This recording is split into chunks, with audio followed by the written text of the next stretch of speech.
The trials on Thunderhead Mountain were a storm of celestial lightning that nearly killed me. I thought I'd made it through. That is, until I was back at the academy, practicing my sword forms, and heard my mentor's thoughts for the first time. God, Ethan looks so hot when he's training.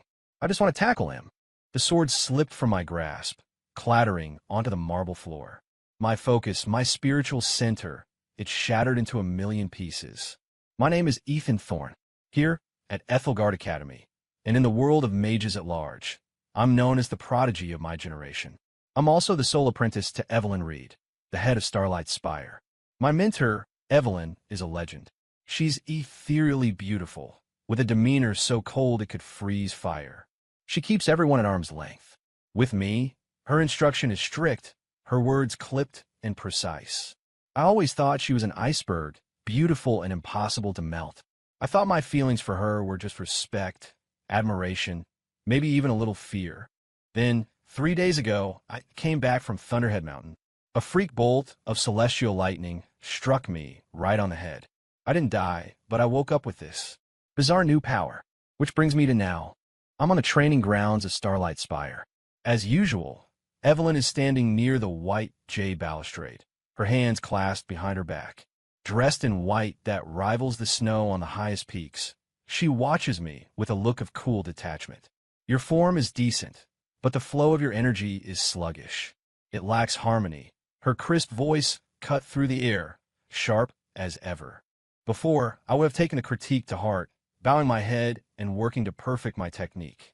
But now a completely different voice echoed in my mind, drowning her out. Look at that waist. Those legs. The lines of his arms. He's a walking fantasy. His form is so damn sexy. And the sweat. Look at it trickling down his neck. I want to wipe it off for him. No, Evelyn, get a grip. You're his mentor, the cold, aloof master. My hands started to tremble. My very core was shaking. These last 3 days have felt like an eternity. At first, I was horrified, convinced I'd lost my mind and was suffering from magical psychosis. Then came the cautious tests, the subtle experiments. Finally, I had to accept the despairing truth. I, Ethan Thorne, could hear my Ice Queen mentor's inner thoughts. And her inner thoughts, well, they didn't quite match her public image. Not by a long shot. Ethan, Evelyn's cool voice sliced through my chaotic thoughts again. I jolted, sheathing my sword and bowing deeply. Yes, master, your mind is wandering. She glided towards me, each step graceful, her aura otherworldly. I kept my head down, not daring to look at that devastatingly beautiful face. I was afraid I'd burst out laughing if I did. Oh God, he looks even better up close. That chest, the faint outline of his abs. I just want to run headfirst into it. Why isn't he looking at me? Is my makeup not right? Is this gown not ethereal enough? Damn it, I even wore the new moon glow ethereal robe. He's so adorable with his head bowed. Oh no, what do? I really want to ruffle his hair. I lower my head even further. Master, please, I'm begging you, stop. My ears feel like they're on fire. She stopped right in front of me. A faint, elegant scent of cold lotus blossoms drifted to my nose. Look at me. Resigned, I lifted my head and met her eyes. They were like deep, clear pools in autumn, serene, indifferent, betraying no emotion. If I couldn't hear the hurricane raging in her mind, I would have been completely fooled. He's looking at me. He's looking at me. Aya, his eyes are so beautiful. I could just die. Stay calm, Evelyn. You are the head of this spire. You must be composed. Crap, my heart's beating too fast. Is my face red? I need a distraction. She reached out a slender finger and gently touched the space between my eyebrows. The contact was cool, but it sent a jolt like electricity through my entire body. I'm touching him. I touched him. His skin is so smooth. Aya! Her expression remained as placid as a frozen lake. Your core is unstable. Your aura is thin. It seems the trials on Thunderhead Mountain damaged your foundations. I have a clarity dew pill. Take it and meditate for an hour. She withdrew her hand, revealing a translucent, crystalline pill resting in her pale palm. I stared at the pill, a storm of conflicting emotions warring within me. I spent a fortune to have this made for him from a 300-year-old snow lotus heart. I wonder if he'll like it. Why isn't he taking it? Does he not want it? Oh no, is he going to distance himself from me now? This is a disaster. Why is winning him over so hard? My eye twitched. I quickly took the pill from her hand. Thank you, Master. If I hadn't, I was pretty sure her inner soap opera was about to reach a tragic season finale. She responded coolly, then turned and glided away, her robes fluttering behind her. Her silhouette was one of lonely, untouchable grace. Yes, he took my pill. He's mine now. I'm totally writing this in my Ethan diary tonight. I stood there, the pill still warm from her touch in my hand, watching her retreat. When was this going to end? If I played along with her act, I was going to go crazy. But if I didn't, I had to listen to her brain-meltingly tragic internal monologues, and honestly, it was exhausting. Maybe I should find a chance to call her out on all of it. A bold idea began to take root in my mind. Ever since I started hearing her thoughts, my training routine had become interesting. When she corrected my swordplay, she'd say, "Your strike is too slow, full of openings." But her mind would be screaming, "Ah, my boy is amazing." If he stabbed me in the heart with that move, I'd surrender on the spot. When she reviewed my studies, she'd say, "You've memorized the principles, but you lack flexibility. It's just rote learning." But her mind would be weeping. Ugh, he's so handsome and serious even when he's just reciting texts. I want to kiss him. I felt my spiritual foundation, once a solid rock, slowly crumbling into a porous, hole-ridden mess. One evening, I was meditating in my private chambers when the wards at the entrance chimed. It was Evelyn's energy signature. I quickly got up to open the door, puzzled. What would she need from me this late? The stone door slid open, and the sight before me made my eyes widen. Evelyn was pale as a sheet, her lips a purplish hue. She was leaning against the stone wall, her body swaying. "Master, what happened to you?" I cried out, rushing forward to support her. Her body was soft and unnaturally hot. I was investigating a demonic presence, and was careless. I was poisoned. Her voice was weak, her breathing ragged, as if she were on the verge of death. My heart clenched. My first instinct was to channel my energy into her to diagnose the problem. But in the next second, her perfectly healthy and energetic inner voice exploded in my head. "Ha, the old damsel in distress routine. I'm a genius. This fading soul, poison makeup, took me half an hour in the mirror. Does it look real enough? Convincing? Oh, my apprentice is holding me. Ha, I finally have an excuse to lean on him. He's even more solid than I imagined. That chest, those arms. So strong. He's so worried about me. This is great." My hands, holding her steady, froze in place. Oh, my God. She was faking being poisoned just to hit on me. "Master, you deserve an Oscar for that performance." "Master, what kind of poison is it? I'll report to the headmaster at once and summon the elders from the alchemist's spire," I said, forcing a look of panic while trying not to laugh. "There's no time," she whispered, shaking her head weakly as she collapsed more fully into my arms. "This poison is called etheric reversal. The only cure is for someone with a pure, young aspect core to pass their energy to me by mouth." Her voice grew softer, and a suspicious blush crept onto her cheeks. Ha, a classic from the old romance novels. Never fails. Mouth-to-mouth energy transfer. That's basically a kiss. Will you do it? Oh, to hell with my pride. I'm going for it. "Master, your internal ha is starting to scare me." I nearly lost my composure listening to her inner debate. But still, since you went to all the trouble of setting the stage, wouldn't it be rude for the leading man not to play his part? An idea sparked in my mind. A little counter-scheme. And mouth to mouth, I stammered, acting shocked and flustered. But that would be improper. He's hesitating. I knew it. He doesn't care about me. Evelyn, you're such a failure. You can't even win over your own apprentice. Fine, whatever, I'll just say I died from the poison, and then sneak off to another spire under a new name to watch him from afar. Her mental drama was already fast-forwarding to her own funeral. I had to cut her off. "But your life is on the line, Master. For you, I would do anything," I declared, my face a mask of grim determination, my eyes screaming, "I will sacrifice everything for my mentor." He agreed. OMA. I knew it. My Ethan is the best. I help her to my bed. The soft glow of the lumen stones in my chamber illuminated her pale, but still breathtakingly beautiful face.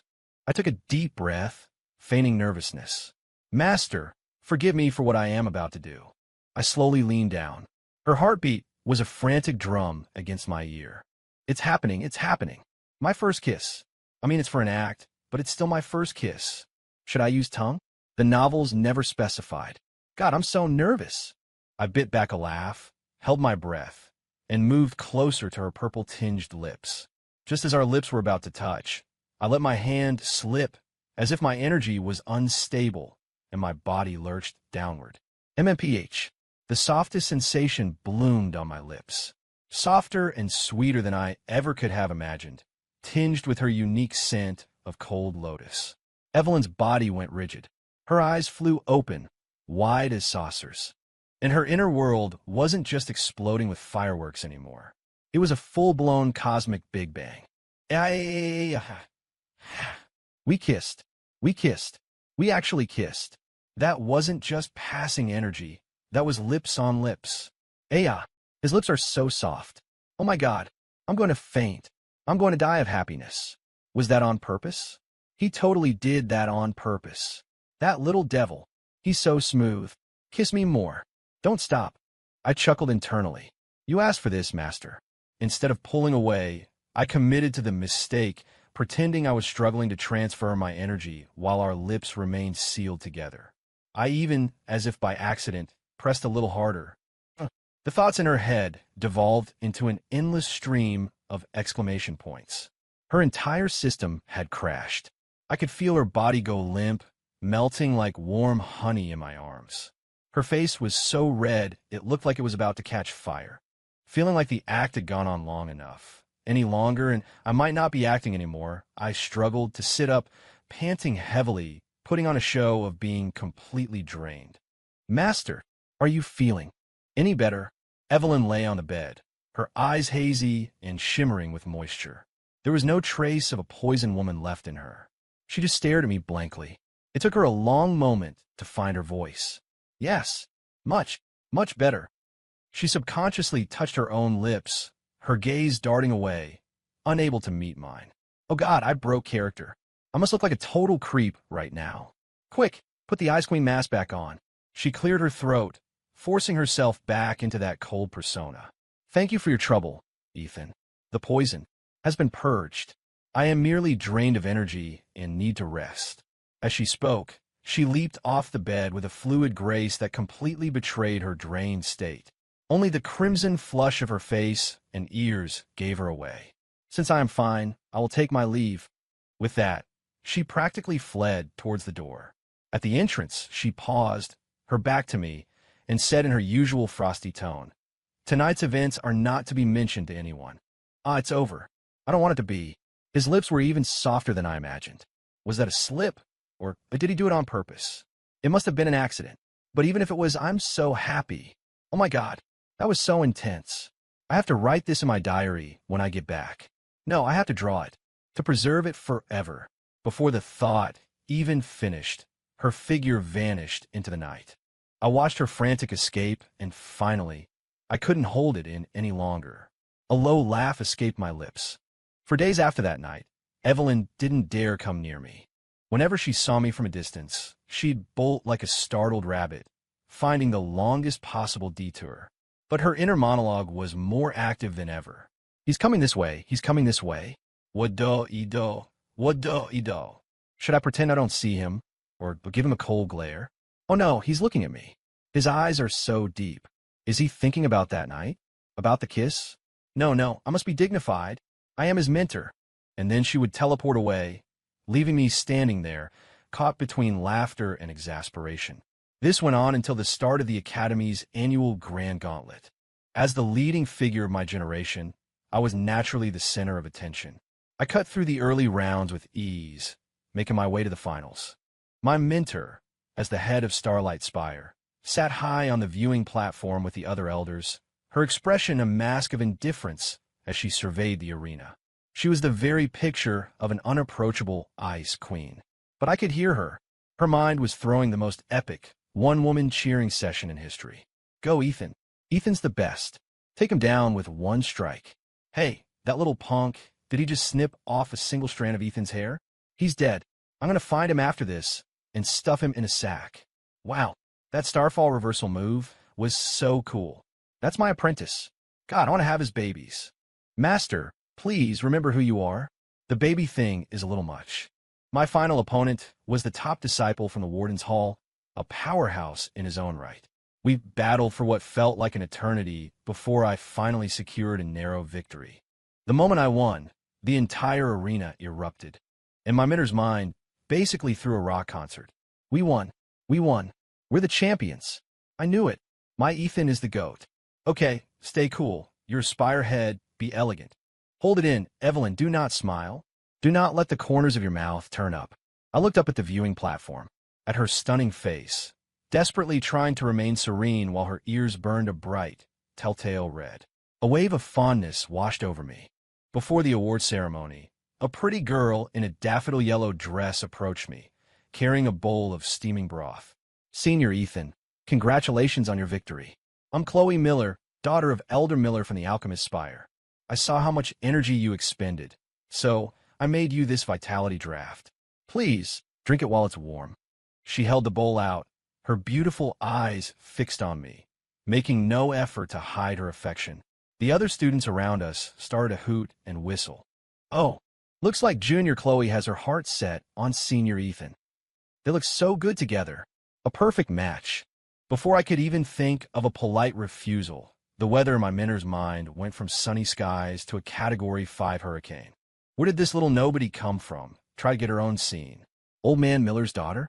She's not even half as pretty as me, and she has the nerve to hit on my apprentice? Vitality draft? More like a love potion from a little fox. Look at her, practically gluing her eyes to my Ethan. And her hands. Get your hands off him. Don't you dare touch the hem of his robe. Ethan, don't you dare drink that. If you drink that, you're no apprentice of mine. If you do it, I'll make you copy out the meditation sutras 10,000 times. No, 100,000 times. The jealousy was so potent I could practically smell it from 50 feet away. It was like a whole barrel of aged vinegar had come to life. Amused, I took a deliberate step back, creating distance between myself and Chloe. Thank you for your kindness, Junior Chloe. But my mentor taught me never to accept rewards I haven't earned. I cannot take this. Chloe's face fell. Senior Ethan, I didn't mean anything by it. I just admire you. Admire him? My ass. You're just thirsty for his body, you little hussy. My mentor's inner thoughts had now resorted to name-calling. I had a feeling that if I didn't resolve this quickly, she was going to leap down from the platform and personally tear her rival to shreds. Just then, the headmaster walked up, ready to present the award. Seeing the scene, the good-natured old man chuckled. It seems our champion is quite popular with the female disciples. Ethan, my boy, you're at an age where you should be thinking about finding a partner. Elder Miller's daughter here is an excellent choice, in both talent and looks. At his words, color returned to Chloe's cheeks, and she gave me a shy look. My mentor's inner world, however, had just entered the apocalypse. It's over. It's over. Even the headmaster is playing matchmaker. My perfect boy, the one I raised so carefully, is about to be snatched away by some piglet. My Ethan, he's going to be stolen from me. No, no, no. I am heartbroken. Evelyn, you're a failure. You can't even hold onto your own apprentice. Her mind was a wasteland of sorrow. It was so tragic, I didn't know whether to pity her or laugh. I turned. I didn't look at Chloe, nor did I look at the headmaster. Instead, I stared directly at the high platform, at that solitary, elegant figure. I bowed deeply in her direction, and my voice, amplified by my own energy, boomed across the entire arena. Headmaster, with all due respect, my path is already chosen. In this life, I, Ethan Thorne, vow to serve my mentor and my mentor alone, to protect her always and forever. Dead silence. Everyone was stunned by my shocking public declaration. 1,000 pairs of eyes, shocked, confused, disbelieving, darted back and forth between me and my mentor. Chloe's face was ashen, but I only had eyes for her, for my high and mighty, cold as ice mentor. Her inner world, after a moment of complete system failure, experienced the most violent explosion in its history.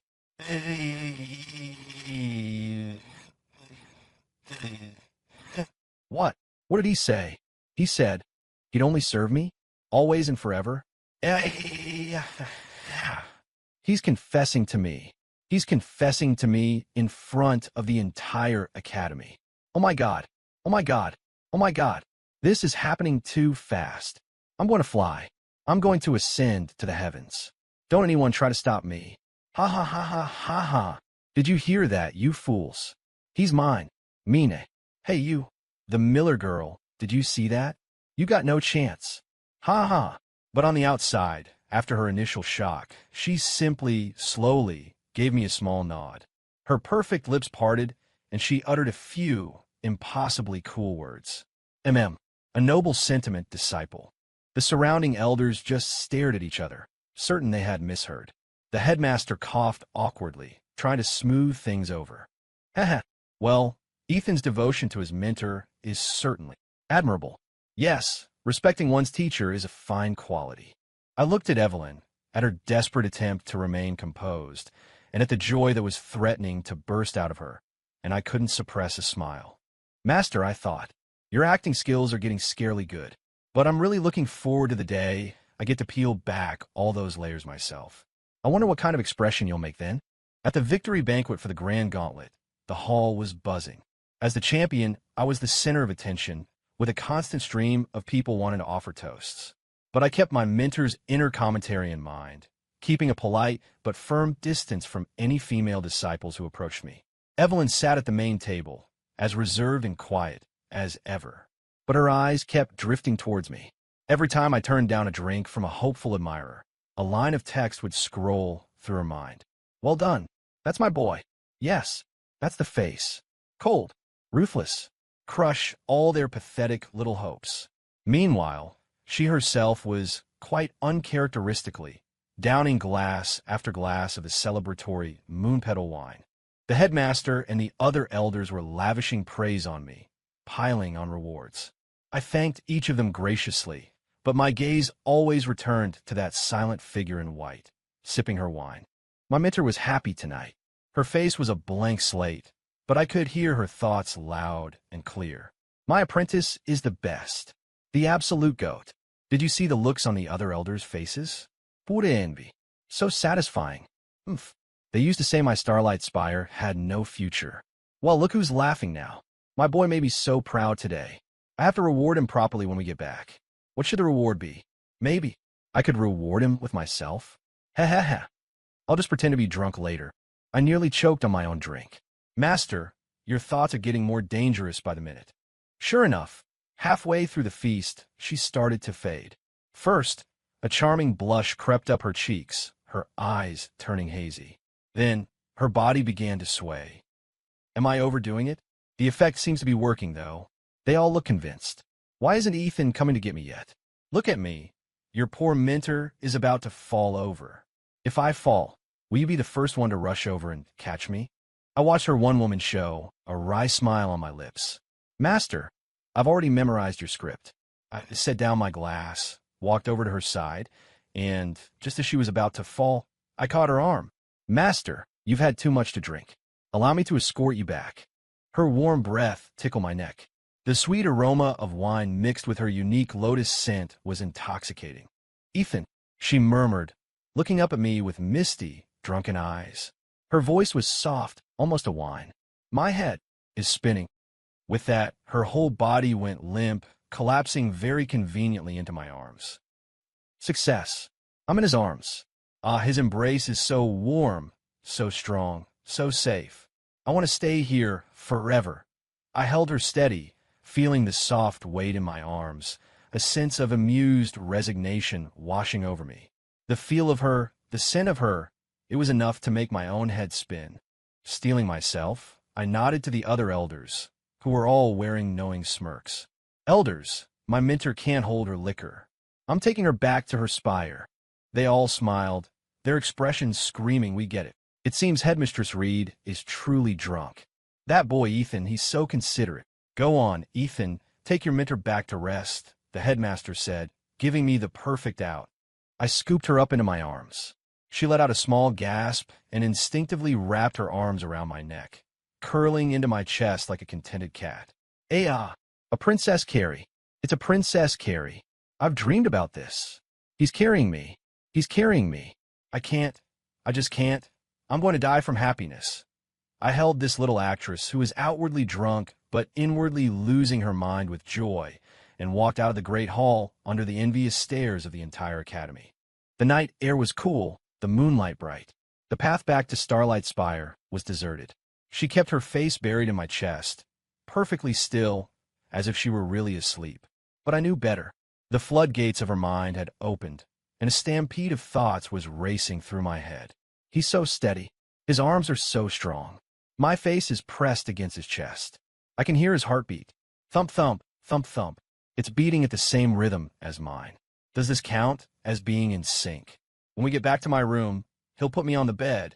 And then what? What happens then? Will he tuck me in? Will he sit by my bed and watch over me? Or will he take advantage of me being drunk and steal a kiss? I'm so excited and nervous. Ha ha ha. Listening to her fantasies, it didn't slow my pace. I carried her all the way to her personal chambers and gently laid her down on her large, soft cloud silk bed. She kept her eyes closed, her long lashes trembling, the very picture of a sleeping beauty waiting to be kissed. I leaned over and pulled the blanket over her. Her heart rate spiked. Here we go. The next step. What's he going to do?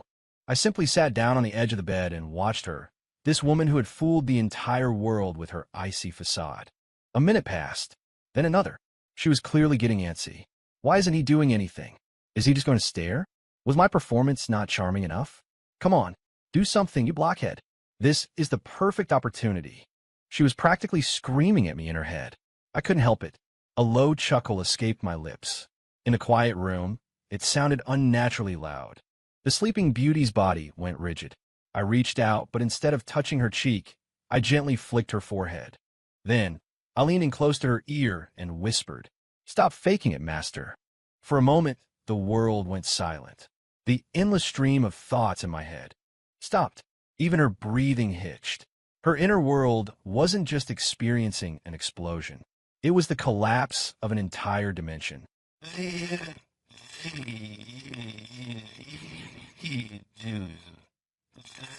What? What did he just say? I'm hearing things. I drank too much. It has to be an auditory hallucination. There's no way he knows. My acting was flawless. Right, just keep sleeping. I heard nothing. I reached out again, this time gently brushing a stray strand of hair from her cheek. I looked at her tightly shut eyes, the smile on my face growing wider. I continued in that same devilish whisper, beginning the reckoning I'd been looking forward to for so long. Where should I begin? Was it when you thought, Ethan looks so hot when he's training, I just want to tackle him? With every word, her body grew more rigid. Or was it when you were accidentally poisoned and needed me to give you mouth to mouth? I paused for effect. Oh, and at the Grand Gauntlet. Where did this little nobody come from? Try to get her own scene. Master, your inner monologue is quite the show. Finally, she couldn't pretend anymore. Those beautiful eyes snapped open. There wasn't a trace of drunkenness in them, only a tidal wave of shock, panic, and absolute, soul-crushing humiliation. She shot upright in bed, staring at me in disbelief. Her voice trembled. You, how could you?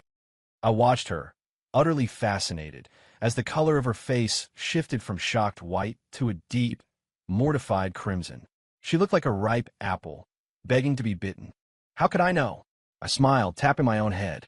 Let's just say the lightning on Thunderhead Mountain gave me a little upgrade. It lets me hear things I probably shouldn't. For instance, the thoughts of a certain mentor who appears cold and noble on the outside, but is secretly running a constant stream of commentary about how to pounce on her own apprentice. She was completely stunned, petrified. Her mind was a blank slate of pure horror. It's over. It's all over. My cover, my secret thoughts, all my shameful, embarrassing fantasies. He knows all of them. Evelyn Reed had lived for 500 years, and never once had she wanted to crawl into a hole and die as much as she did right now. She looked at the teasing smirk on my face, and her eyes, filled with shame and fury, instantly welled with tears. When? When did you find out? She asked, her voice thick with unshed tears. She looked like a cornered animal, all her secrets laid bare. That look, so vulnerable and pitiful, made my heart soften. Maybe I'd taken this too far. The playful smirk vanished from my face, replaced by an expression of gentle sincerity. From the very first day I returned from the mountain, I said, "So you just been laughing at me this whole time?" She bit her lip, a tear finally escaping and tracing a path down her cheek. "It's over. I can never face him again. He must think I'm some shameless lunatic. He's gonna hate me. 500 years of my reputation gone. I just want to die. Does he think I'm pathetic? Is he going to cut ties with me? Does he find me disgusting? My love story, is it over before it even began?" Her mind was already staging another tragedy. I sighed and reached out, gently wiping the tear from her cheek. "No, I wasn't laughing at you." My voice was soft, impossibly gentle. At first, I was confused. My focus was a wreck. I didn't know how to face you. How could my revered mentor be like this? But slowly, I started to realize something. I paused, looking her straight in the eye. This version of my mentor is actually much more adorable. She froze, forgetting to cry, just staring at me. "What did you say? He called me adorable?" I couldn't help but smile at her dazed expression.